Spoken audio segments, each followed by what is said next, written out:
Hey, what's up DIYers? Mike Borders with the Mike Borders channel. Thank you for watching. Today we are working on my dad's 1987 Gravely riding mower. It has the 18 horsepower Magnum Kohler engine. And in today's video, the proper and safe way on how to change your oil and oil filter. Let's get started. DIYers, I've made my way to my parents, and again in front of us is my dad's 1987 Gravely Professional 18G riding mower, and on the rear, as you see, the Magnum 18 or 18 horsepower engine. And again, in today's video, we are going to change the oil and oil filter. And the first thing we are going to do is start the engine and allow the engine to run for 10 minutes. And what that is going to do, it's going to warm up the engine and warm up the engine oil. And it is going to weaken or change the viscosity of the oil, basically making it easier and more efficient to drain out of the lower drain port. In the event that it is a cold engine with cold oil, the viscosity of the oil is just a little thicker, and you want it loosened up and smooth running or draining out of that drain port.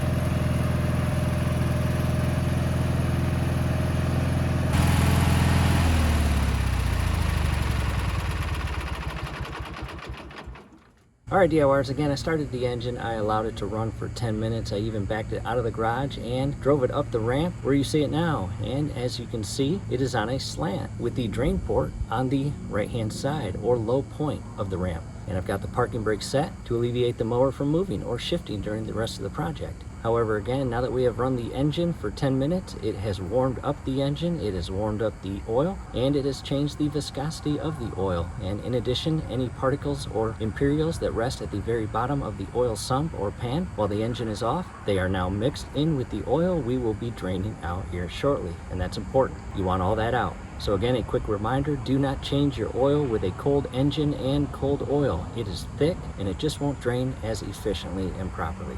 Take a step back this side, and again, we are on a ramp and the tractor or mower is at a slant. And again, drain port is on the bottom side near the muffler as well as the oil filter. And right inside there is our drain port. We will be loosening that up and allowing the oil to drain out. And right there's our oil filter. We will get to that here shortly. Now to a quick view of what I did next. I laid a piece of plywood on the ground and I've got a brick supporting the oil pan or drain pan at a slant or angle, and I will adjust that as the oil drains out. Again, there is our drain plug, and as we loosen up and remove that, oil is going to pour out. We don't want any getting on the concrete. Camera now in position, and DIYers, as you continue the project, just be careful when you're working under here. Again, we ran the engine for 10 minutes. It is hot, and I've got an adjustable wrench, and I'm going to loosen and remove this drain plug. And it's on there pretty firmly. Just keep your adjustable wrench tight. And you might be able to loosen and remove it by hand at this point. And I am going to shift the drain pan just a little bit closer underneath. And again, carefully remove it. And you can see just a little bit of oil puddling or leaking. And I'm just going to allow it to all, again, drain out. And as you see, it comes out pretty quickly, and look how efficient that flow is. And DIYers, the oil itself is warm and this little drain plug is warm, so just be careful, don't lose this. And as that drains, I will move the brick and move the drain pan accordingly. And again, we are at a slant, and that really helps as the drain port is on the low side or low point of the slant, allowing all the oil inside the sump to drain in. Now to a different camera angle, and again, the tractor is at a slant by design, and what we'll do now is lift up the cover here that goes over the engine so we can gain access to the dipstick and fill cap. We are going to remove the dipstick and loosen up and remove the fill cap. That's going to allow airflow into the oil system and help the oil to continue to flow out or drain out efficiently. First, I will remove the dipstick and clean off all the old oil. And we have an F, and that represents full, and we have an L that represents low. Never operate the tractor when the oil is below low. Next, the fill cap. And there it is. I will just kind of clean up the area here, and do not allow any debris, dust, or grass or anything fall inside the oil fill nor the dipstick tubing. And from here, we're just going to allow the oil to drain out for about 30 minutes. Even if in about 15 minutes it only drips once every 3 minutes, we are going to give it 30 minutes to drain. Now to a close-up view of where we remove that drain port or drain plug, and you can see the oil dripping out very slowly. It's been about 10 minutes. Coming out, and again after 30 minutes we are going to basically resecure the drain plug and direct our attention to the oil filter and unscrew and remove that and replace it. Coming up top, I also took a minute and cleaned the drain plug, as you see. Alright DIYers, we are back from a 30-minute break and all looks good. We are going to not cross thread the drain plug, and we are going to hand tighten it first and revert back to a wrench. And I checked the size. In our case it is a 12, and do not over tighten this, that would not be good, but you want it snug. Again, do not over tighten that, that would not be good. From here, let's direct our attention to the oil filter, loosen up and remove it. Camera now in position, oil filter right up there, and again the muffler's hot, the engine's hot, and the surrounding parts, including the oil filter, will be hot or warm. Just be careful. And if you can loosen and remove the filter by hand, great, but if not, you might need a very specific oil filter wrench, and down below in the comments and description will be a link on where to purchase that. However, unfortunately, we don't have ours handy at the moment. We've grabbed a large pair of an adjustment wrench, and I'm coming up under, and all I need to do is grab a hold of it and loosen it. And it's moving. And unfortunately my gloves rip, but that's okay. And just go slow. As you can see, the oil is now dripping, and I will allow it to drip a little bit. There it goes, as you see. Now to a better view underneath, and again all I'm doing is carefully unscrewing the filter just a little bit at a time, because the more I loosen it up, the oil continues to flow out, and then it'll slow down, and then I'll loosen it up a bit, and then it'll continue to pour out. In our opinion, again, no need to rush this and get messy.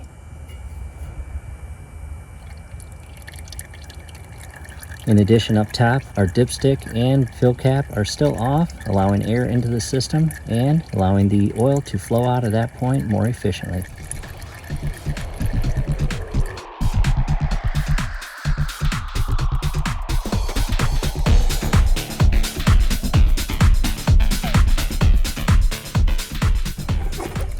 There we go.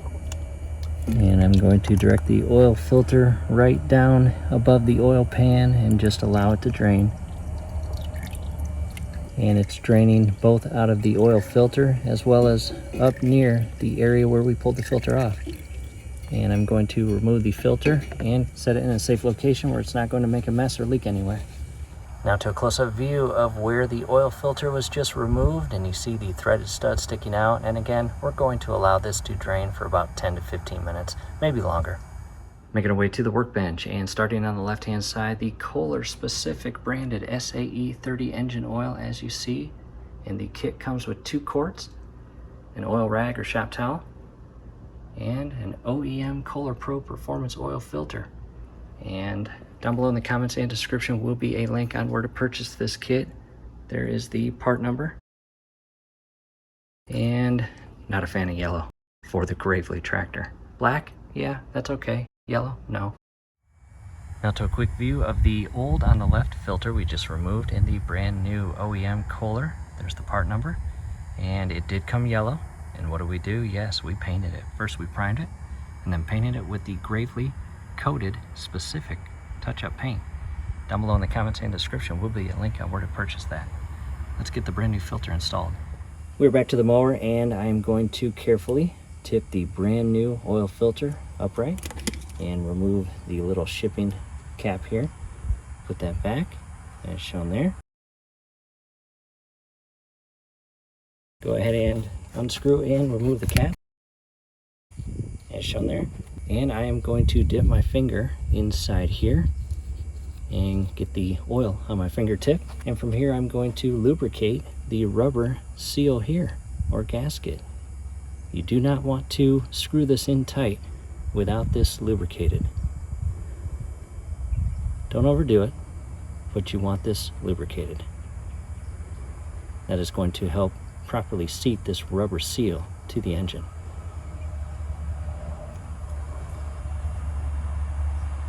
Back down below in DIYers, just like anything else during any other DIY project, do not cross thread the oil filter onto that threaded stud. You would damage it and that would not be good. In addition, we are going to ever so carefully clean the mating surface, and just be careful. And if all looks good, bring the oil filter up and onto the threaded stud. Again, do not cross thread it. Go slow, no need to rush this part. It should spin on extremely easy, as shown there. Look at that. And we're just going to slowly screw it until we feel the tension. And once we feel the tension, we will turn it a 1/2 to 3/4 inch additional turn. Do not over tighten this. And there's the tension, and basically again a 1/2 to 3/4. So I'm going to bring the part number sticker that I put on it after painting all the way to the opposite side. And that's good enough for me. From here, just double check everything. Again, nothing in between the mating surface of the engine block and that new seal on the oil filter. And if all looks good, which it does in our case, time to head up top and add new oil. Coming up and out, I just wanted to show you a closer view, or a different view. Again, there's the oil filter. Fresh red gravely paint. Looks good. Back up top in DIYers, very important, before you reinstall or insert your dipstick, just ensure that it's clean and push it all the way down and flush. From here, grabbing a funnel, and just make sure the inner portion, it doesn't look like it, but the outer portion is a little bit dirty, but the inner portion I've wiped clean. And we are going to add 1 quart of oil, and then I'm going to move the tractor from the ramp to level ground to continue the project.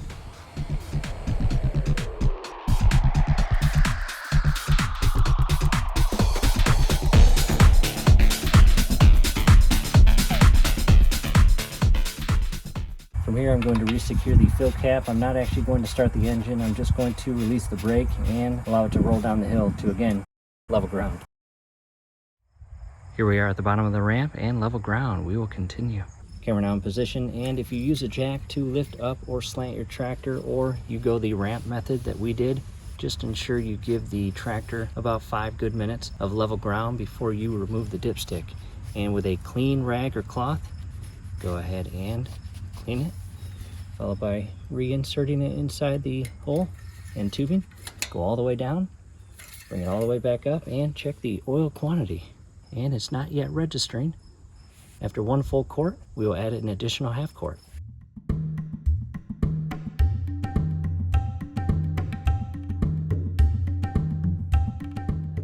From here, we'll allow that oil to continue down inside the engine and to the lower oil sump or pan. And here in about 5 minutes, we will pull the dipstick and check the oil level.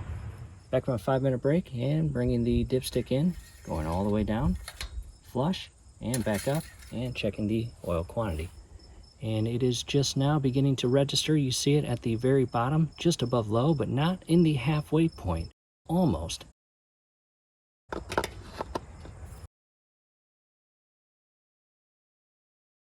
And I'm not going to add all of the 1/2 quart. I'll let that sit for about 3 minutes, and I'll check it with the dipstick. The last thing you want to do is add too much oil.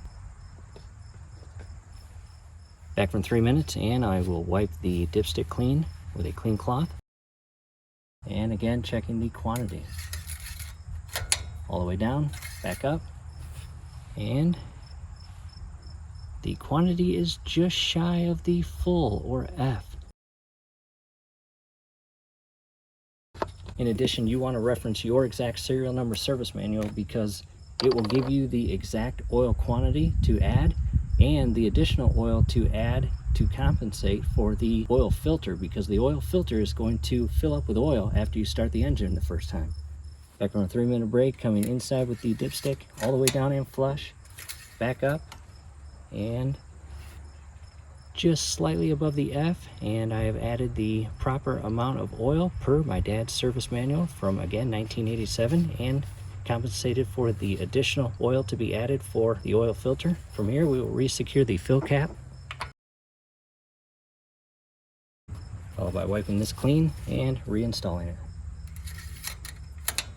From here, we're going to wait about 3 minutes, and then we are going to start the engine and allow the engine to move the oil throughout. And after 3 minutes, we'll shut it down and let it sit for about 15 minutes. Come back and check the oil quantity with the dipstick. Taking a step back, and again, we're going to start the engine, and while the engine is running, we recommend checking for leaks both at the drain plug and oil filter down below.